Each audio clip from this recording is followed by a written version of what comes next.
The next speaker that I will be announcing, we're really honoured that he has taken out time and is with us today. Dr. Hussain Mohi-Ud-Din Qadri is currently the president of Minhaj-ul-Quran International, which is spread across 100 countries, and its strategic vision is to promote religious moderation, effective and sound education and interfaith harmony. Dr. Hussain Qadri is a young scholar, researcher, orator, international peace promoter, an energetic human rights campaigner, and an author of numerous books. He has recently been awarded with the Best Paper Award at the KLIC ELS conference in Kuala Lumpur, Malaysia. He holds graduate in economics and political science from York University, Canada, MBA in international business from France, PhD from Victoria University, Melbourne. We are very pleased that he has come all the way from Canada to join us today. I would like to warmly welcome Dr. Hussain Mohi-Ud-Din Qadri to deliver a talk on Islam and corporate social responsibility.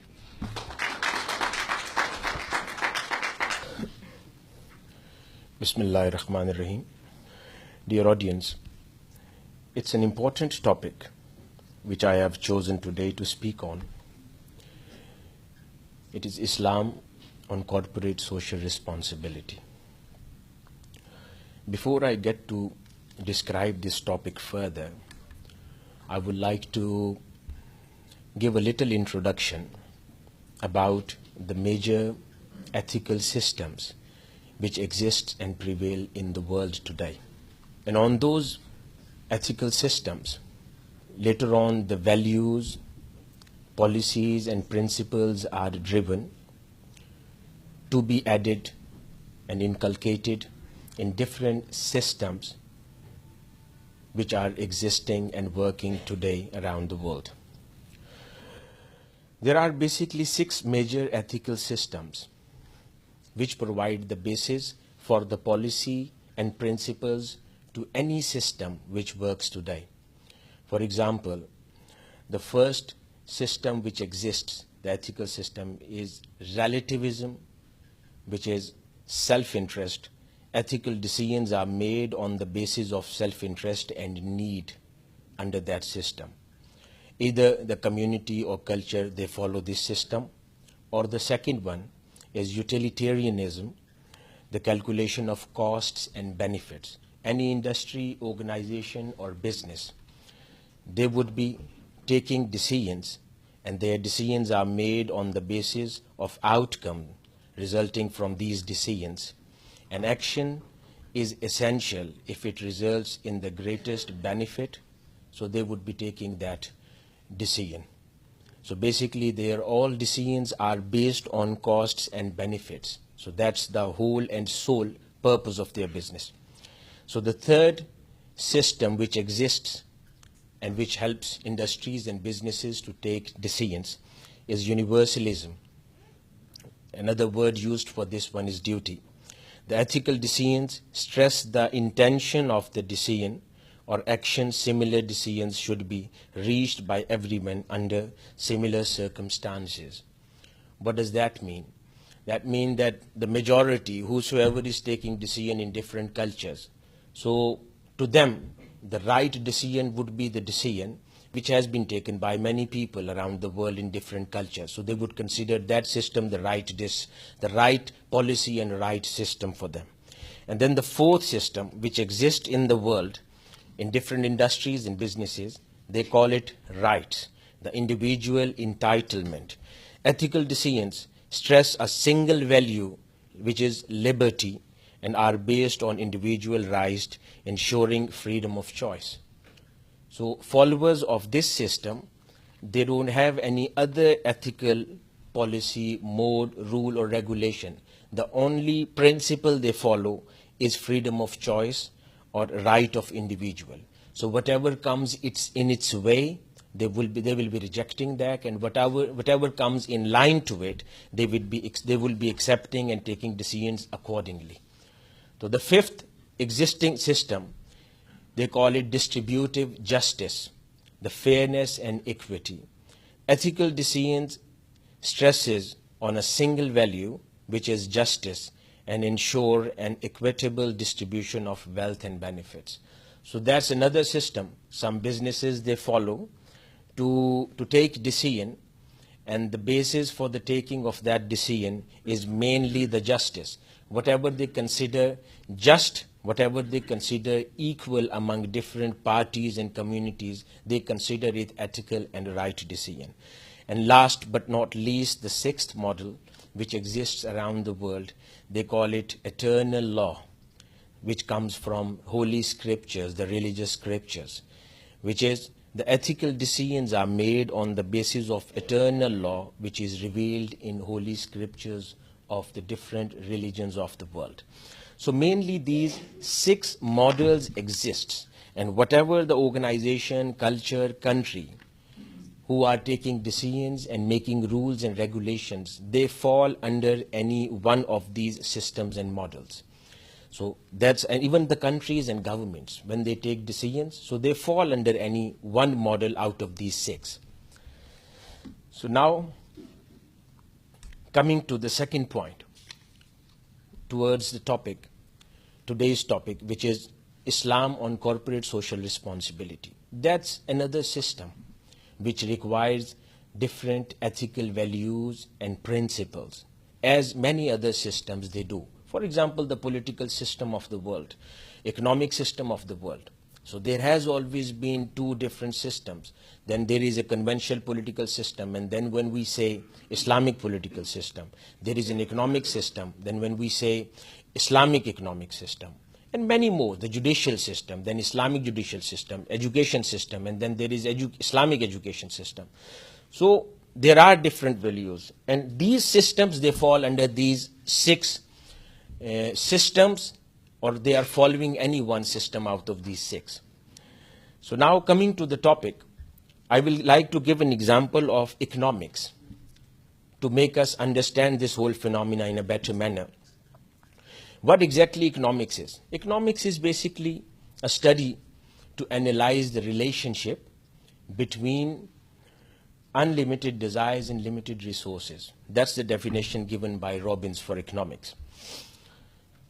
On the other hand, when we say Islamic economics, so what exactly the word Islam creates difference in the model and system of economics? Islam itself, it's a complete system in itself. It's a complete code of conduct. It's a complete set of principles which has been given by the religion, by Islam to us. So whenever we add the word Islam behind any system, so it is necessary that the word Islam has relevant influence on that system. So there is an economics. Everyone knows what is economics. But then when we will add word Islam behind economics and we will call it Islamic economics, so there has to be a special kind of influence on economics. And that influence comes from Islam. Before the word Islam was added behind economics, so the definition was unlimited desires and limited resources. But when we add the word Islam behind the word economics, then I define it in a different manner. Then I defined Islamic economics is that it is a study which analyzes the relationship between limited desires and unlimited resources. I make it other way around, because the word Islam has been added behind the word economics. And why the definition has changed after adding the word Islam? Because we have to see what Islam actually teaches us.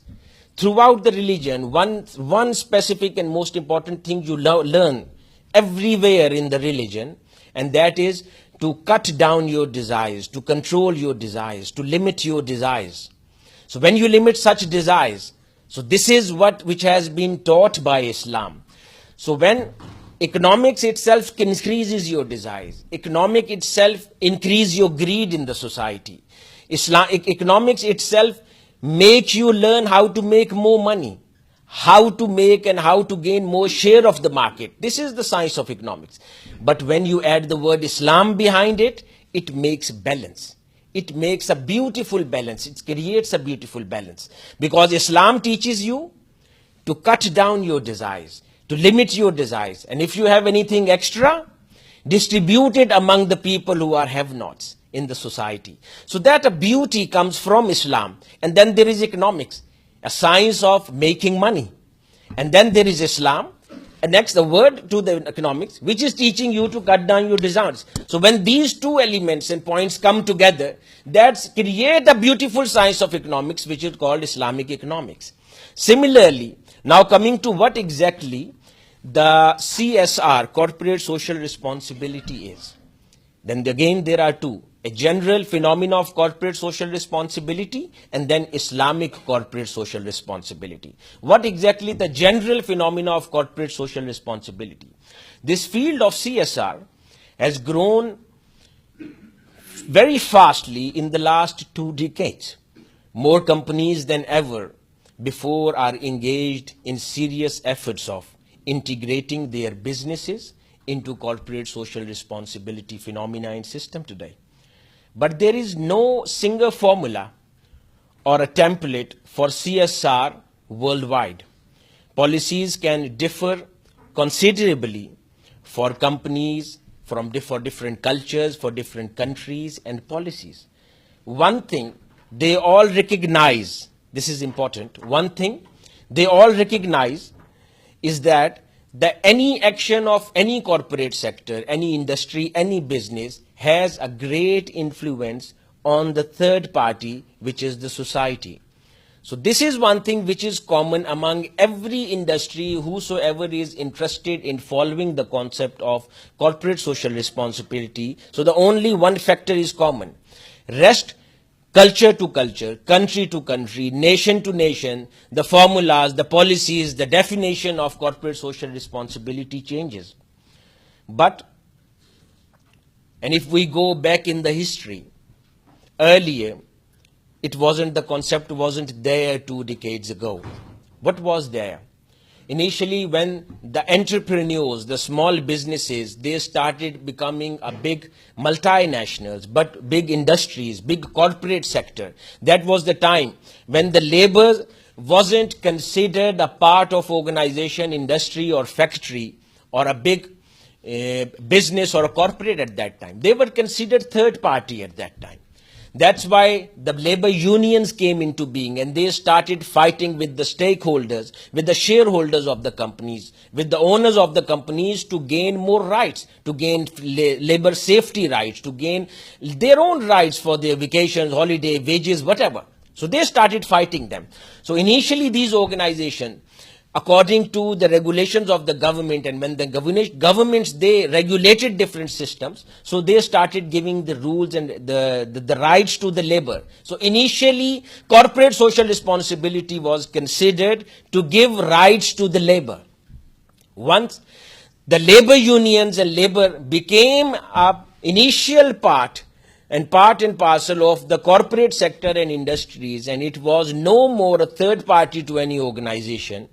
So then, later on, the companies, they came up with an idea that because our organization, they have an important impact on the society, on the behavior of the society. So it is necessary that when we make money from the society, we spend money back on the society. So that was the whole phenomena which made them come up with the whole science of corporate social responsibility in the history. And then the discussion started that what comes under their jurisdiction and what not. What is corporate social responsibility and what is not. So, but one thing is common. Whatever the general phenomena of corporate social responsibility exists and prevails in the world, in the Western world, in United States, in Europe, in Australia, one thing is common. They say the stakeholders, the shareholders of the organization, they come first. They are there. They have to protect their right, the right of making profit, the right of making more money from the business, and right of making profits out of their shares. So that was the basic phenomena, and then whatever is left, they will be paying back to the society. So this was basic whole concept of general phenomena of CSR, which we see today. But then, again, coming to the Islamic CSR, the way we said Islamic economics, the Islamic corporate social responsibility. Now we go back to those 6 models which I discussed and described initially, that there are 6 different models. Under any one of that model, different systems they fall. So whatever the models which have been made and given by Islam, they fall under the 6th model, which is eternal law. So every single model in Islam draw the policies and principles from eternal law, the scriptures of holy book, the holy scriptures of the religion, the holy scriptures of Islam. If it is an Islamic economic, if it is a political system, if it is a judicial system, if it is an economic system, whatever the system is, in Islam, all these systems, they draw initial principles from the holy scriptures. Holy scriptures does not provide a complete models to the society. Mind that. Holy scriptures does not provide a complete model. If holy scriptures are there to provide a complete model, then they would be going out of date very soon. Because in centuries and centuries, people change, policies change, cultures change, requirements change. So the models, if some religion is giving a models, so they will go out of date very quickly. That's why we believe that Islam is forever. Islam, whatever the Islamic principles are, they are accommodatable, they are adoptable for every single time and moment of this era and every era to come. Why? Islam does not provide models. Islam only provides principles. So same thing, when we say corporate social responsibility and we add a word Islam behind CSR, so that has to do something with Islam for sure. So what Islamic CSR is? Dear audience, in Islamic CSR, the focus is on two main elements. It doesn't only start from the profit making of the shareholders of a corporate sector or any industry. Islam basic focuses on two areas. First is, of course, financial benefit from their organization or business. And second most important thing is social responsibility.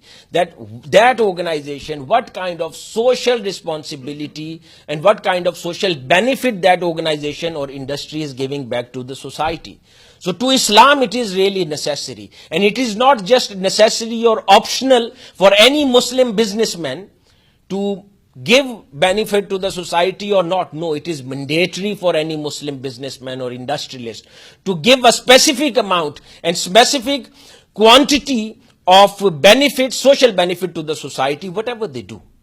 In that ways, that concept, that industry, that business would be considered halal and Islamic. This is the basic phenomena. For example, now coming to Quranic references and hadith. For example, it is stated in Quran, Surah Al-Baqarah, Allah Almighty says, they ask you about alcohol, the intoxicants, and gambling. Say, major sin lies in both of them, and also come worldly profits for the people, but their sin is greater than their profit. So it's very clearly mentioned that there can be a beneficial things in it, which you see in worldly terms. But whatever the sin and disadvantage lies into it, that is much greater than that immediate profit, which we see in gambling or maybe the intoxicants you feel, whatever the thing you feel after those having those intoxicants. So the sin and disadvantages are much bigger. At another place then it states, truly Allah has cursed khamr and has cursed the one who produce it and the one for whom it is produced, the one who drink it and the one who serve it and the one who carries it and for one whom it is carried and the one who sell it and the one who earn from the sale of it and the one who buy it and the one for whom it is brought. Sometimes the question arises, why Allah Almighty has gone in such a detail? He would have just simply said khamr is haram or khamr is a greater sin. Why he has gone completely with such details that whosoever sells that's haram, whosoever buys that's haram, whosoever carries it that's haram, whosoever drinks it. This is the beautiful statement which describes the concept of industry. Allah Almighty is not here just declaring khamr haram, but Allah Almighty is declaring the whole industry haram. Whosoever get himself or herself engaged with that whole industry, so that whole industry is haram. So when it's an industry, it's not just the producer. In that industry, someone is selling something, someone is keeping something, someone is carrying something Someone is taking away, buying, selling, and lot of activity and economic activity is being generated through that activity. So Allah Almighty is completely declaring the whole industry haram. So this is the concept of Islamic corporate social responsibility. And how is that? In West, it is a different phenomenon. For example, if some organization, they are producing cigarettes, and they produce good cigarettes, enough cigarettes, a lot of cigarettes, they sell them throughout the country, throughout the world. And then, by the end of the year, out of that cigarette income, or tobacco income, they spend good 5, 6, 10, 20 million dollars on cancer hospitals. And they think that they have done good enough with the social responsibility and they are the responsible people. So Islam does not support such corporate social responsibility. Islam does not support that you at first place produce harmful things and then later on, out of that profit, you spend good amount on hospitals to take care of those patients who got injured, who got diseased out of your product. Similarly with the arm industry, you keep producing and creating arms, missiles, bombs of billions and billions of dollars. You bomb places and then later on you create different charitable organizations and you said, okay, we will be re-establishing the places. So this is not a corporate social responsibility in the light and sight of Islam. What Islam suggests, what kind of corporate social responsibility Islam suggests is that you are not allowed to enter into that industry at first place, which is going to harm to the people, which is going to give harm to the society, which is going to make people diseased, which is going to create a lot of trouble for the people. So you have to be careful enough at first place, not getting into such industries and products, creating that product, they could create a problem. So dear audience, similarly, another interesting example which would be giving a more elaborative vision and definition about Islamic corporate social responsibility. The fourth Caliph of Islam, Sayyidina Ali al-Murtada radiyallahu ta'ala anhu, in a letter to Malik bin al-Haris, who was appointed as a governor of Egypt in his time, he wrote a letter to the governor. He summarized the Islamic concept of corporate social responsibility at that time. What a beautiful thing. He says in that letter, you are advised to treat well businessmen and artisans and direct your people to do so. They are the real source of profit to the state and provide consumer goods. It is this class of peace-loving people for whom no disturbance needs to be feared. But bear in mind that a good many of them are intensely greedy and immune to bad dealing. They hoard grains and try to sell it at high price, and this is most harmful to the public. It is bold on the name of ruler not to fight this evil, prevent them from hoarding. Because the Prophet Muhammad sallallahu alaihi wasallam has clearly prohibited it. And see to it that trade is carried on with utmost ease, that the scales are equally measured and held, and that prices are so fixed that either the seller nor the buyer is put into loss and trouble. So this is a beautiful concept which has been described by Sayyidina Ali radiallahu ta'ala anhu while describing the corporate social responsibility. He says that take care of your businessmen, respect them, give them respect, make other people respect them. But then at the same time be vigilant, giving them their right, giving them comfort, give them ease, make them ease. But then don't leave them without any monitoring. Don't leave them open that they start doing hoardings, they start doing such activities which create trouble for the society. So in the same thing, he's basically addressing and suggesting to take care of the right of both sides. He said, giving respect to the business community is their right.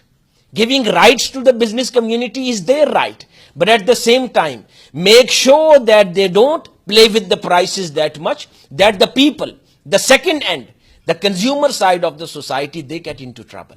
So this is Islamic corporate social responsibility. That's why Islam rejects the concept of monopoly, which exists in other organizations. If organizations, they are monopolistic, they create monopolies, they create and they destroy small businesses from the society very fast, and then they later on keep on spending millions of dollars on the welfare of other societies. So what about the welfare of those people, hundreds of shops down the street and down the line, which were destroyed and their family and businesses were destroyed? So this is not corporate social responsibility. At the other hand, what Islam suggests the corporate social responsibility is creating an equal and balance in the society, where you are not allowed to get into such activities which would destroy the balance of the society, which would take the right from others. The way we call it the freedom of expressions. To Islam, freedom of expression is freedom of expression till the point where the others' rights and freedom of expression is not getting into trouble. They are not damaged. So these limitations are discussed and described by Islam.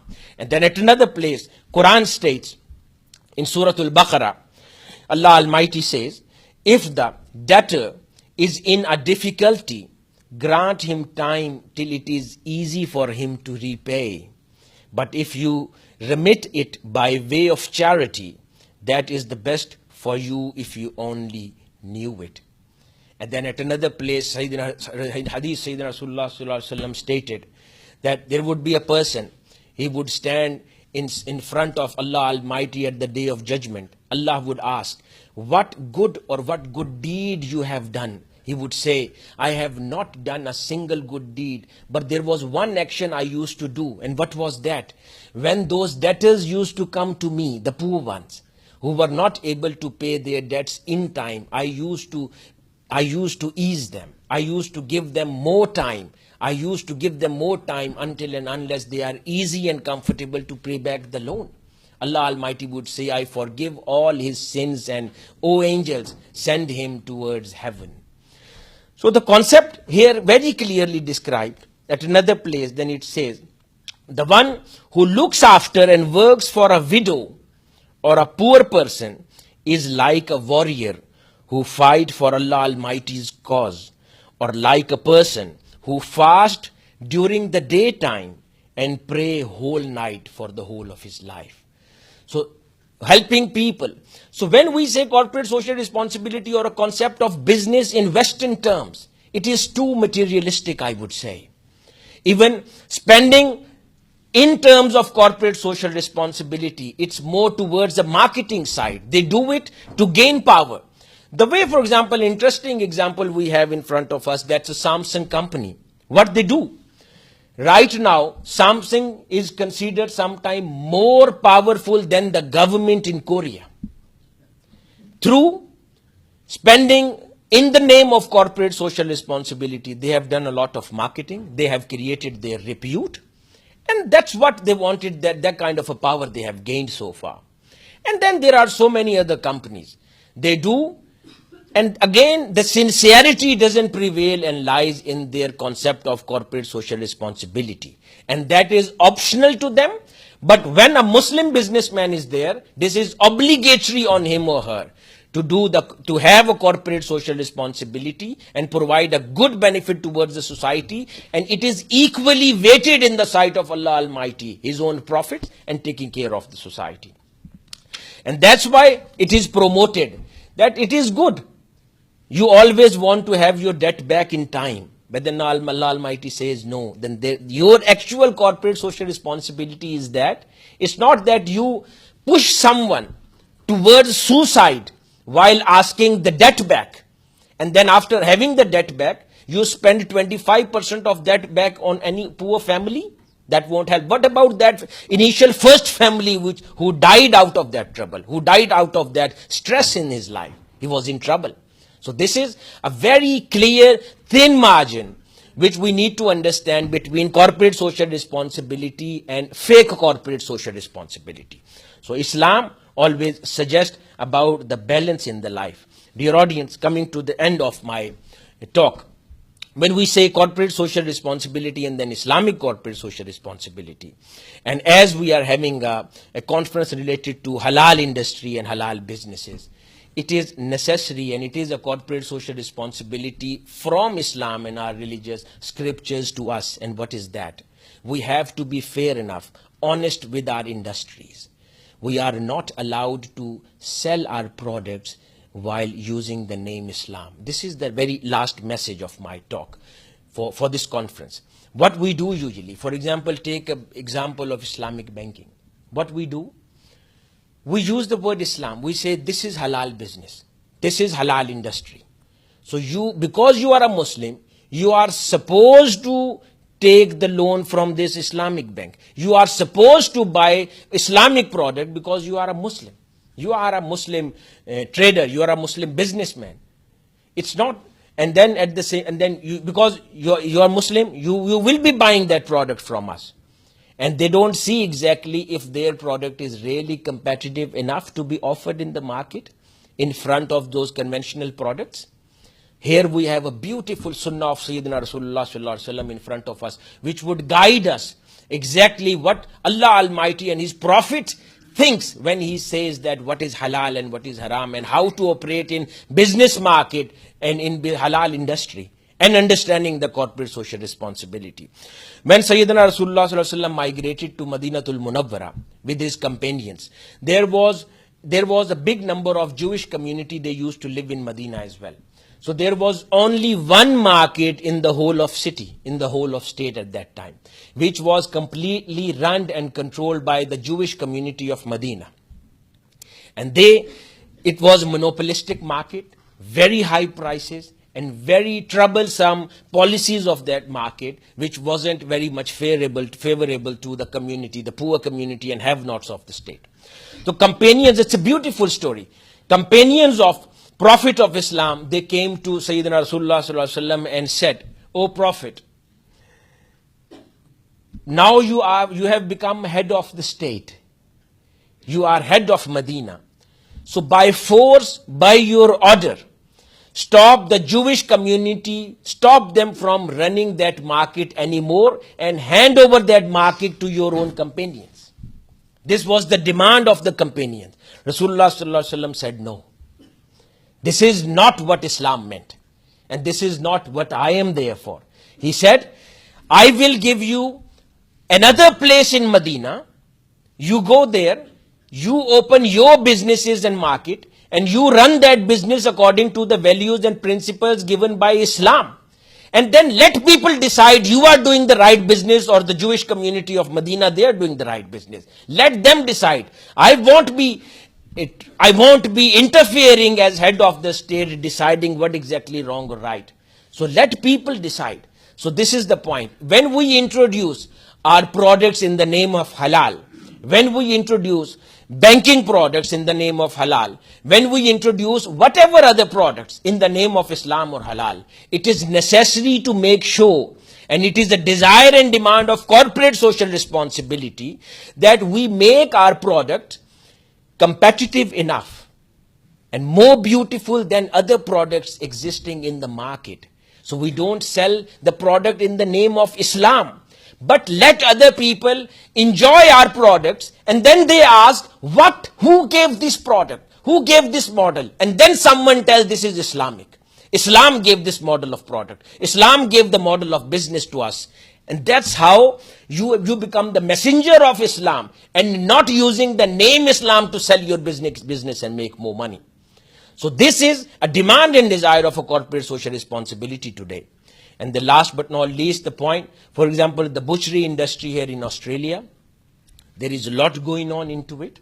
So such beautiful conferences and expos, we all have to sit together and think and make better policies, strong policies to make this whole industry and certification system more foolproof and more confident, so that the people living here in Australia, they could feel more confidence while buying the halal products from the shops when they see the certificates.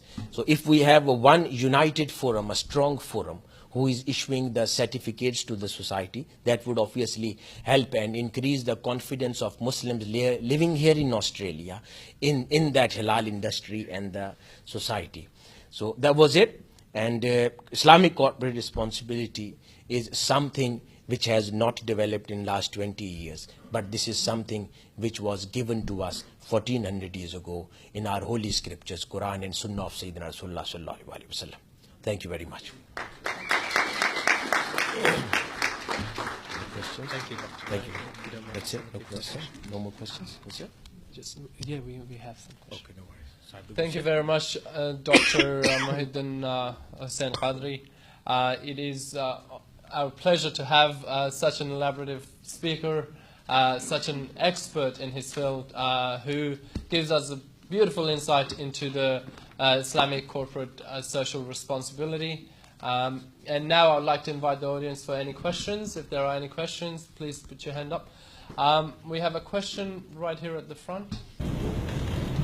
Just a very quick one, Dr. Qadri. With regards to the characterisation of a corporate entity, and when I say that you would have, say, an Islamic corporate and a non-Islamic corporate, what criteria would you look at in terms of characterising, say, a corporate entity in the context of Australia? I understand Islamic banking is as a name. So yeah, that's one corporate sector. Yeah, this is a good question. So there is nothing specific. It's not that you have to kosher some business or shop to call it halal or kosher. So it's just a matter of the way you behave, you're dealing, what you deal in, what sort of products you deal in. There are bunch of products, a list of products which are clearly given and banned and prohibited by Islam. So Islam says these are the products, you stay out of these products, you don't deal in these products. So that's one criteria. And then the second one, as I have mentioned, there are so many businesses.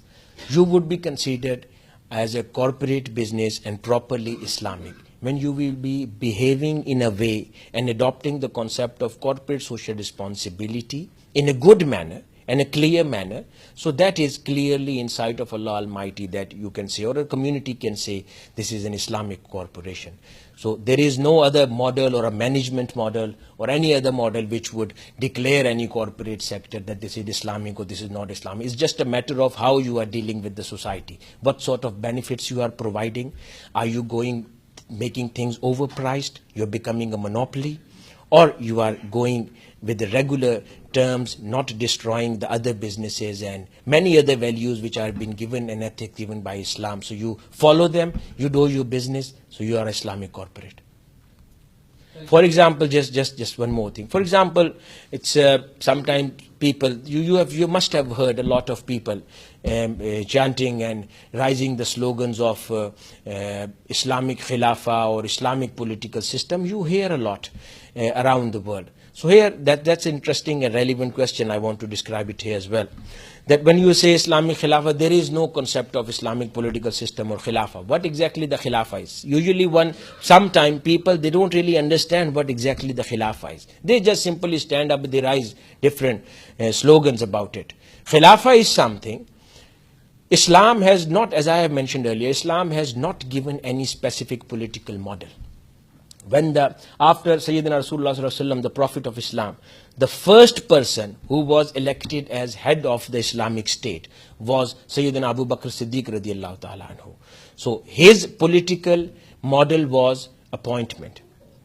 And then his political model was selection. And then the second caliph was Sayyidina Umar bin Khattab. His political model was appointment. He was appointed by the first caliph, nominated by the first caliph. Then the third model is the presidential model Through presidential model, the third caliph of Islam was selected.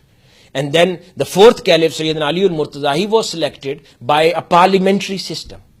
So Islam has given, in the first 30 years after the Prophet, given 4 different models. So it's not about model, it's about principles. So one someone come up and say that this is Khilafah or this is the model we have to adopt. There is no specific model, we have to be clear about it. Islam only demands one thing, the way I have said about the business industry. Islam demands about social welfare. If any business give us social welfare enough, it's an Islamic corporate. Or any government or any political system who governs their people according to the laws of Islam, according to the social welfare state system, giving enough to the people, taking care of the people, giving free education to them, giving all sort of comfortabilities to the people, according to the Islam. So that is Khilafah. Any political system and government is Khilafah. Similarly, any corporate sector who take care of the social welfare of the people, according to Islam, that is Islamic corporate. Yeah. Social responsibility would be the payment of zakat. Would you agree? Yeah. My question is, the billions of dollars that are paid in zakat during Ramadan every year, and given that there are so many millions of Muslims who are living in poverty, organizations who are trusted with the distribution of that zakat, do you think they are doing a good job of that distribution of the zakat? This is a good thing. Or I would say, if we consider the Islamic corporate responsibility, as I have said, it's obligatory, then zakat is the biggest example. If it is not obligatory or mandatory, we take it as optional, then zakat is not an example, because zakat is mandatory on every Muslim to pay, whoever can. The second part of your question, that the organizations who have been trusted and given a lot of money, zakat to spend on, are they doing the right job or wrong job? I would say the government sector, for example, Pakistan or many other governments, there usually when you give a zakat to the state, so there are chances, because there is a lot of corruption going on in the country and their system, there are chances that there is a big time leak in that system, and then the people is not given, the amount is not given to the right people and delivered to the right people. When I talk about other big organizations, so I cannot speak on case to case. Majority, that is my belief, that over 90% people, because it is something people, they are God fearing, and this is something they have a fear in their hearts that Allah Almighty would be asking me about this amount and this amana at the Day of Judgment. So I believe 90% they are doing all right. Maybe little differences or many issues, organization to organization, that can vary. There is a question. Can we get? Yeah. My question is directed to you. Yeah. You said in Islam, when you say that making things which are harmful for the mankind, they are sort of not approved or not wanted. But what happened in the situation now is a nuclear world. Yeah. And I mean, if you have to use a nuclear weapon, you have to make nuclear weapon just for defense, not defense. How that goes, in that sort of teaching? Yeah. The good thing about nuclear weapon is you don't sell it. So even in this today's world, you're not allowed to sell it. That's why you make it, you keep it. When you start selling it, then you are in trouble. Thank you very much.